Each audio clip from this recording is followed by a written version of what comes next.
Hello everyone, this is Mr. No. Today I will show you one website. It's an interesting website. It's called deadmanswitch.net.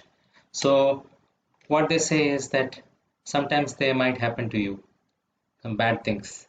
If something does happen, you might wish there was something you had told the people around you, how you feel, what you regret, what you wish you had said them, or maybe you just want to make sure your pets were taken care promptly.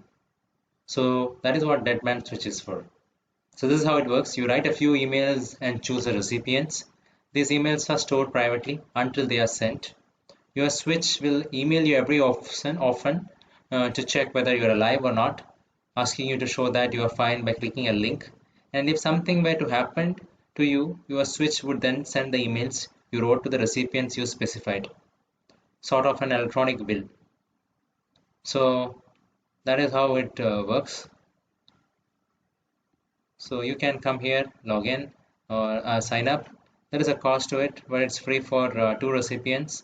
You can write an email to them and it will frequently check with you whether you are alive or not. And you can confirm it by clicking a link. And if you are to die away one day or if you're gone from this world, then it's going to send that email to those recipients. So I hope this information is useful. Thank you very much. Subscribe now and press the bell icon.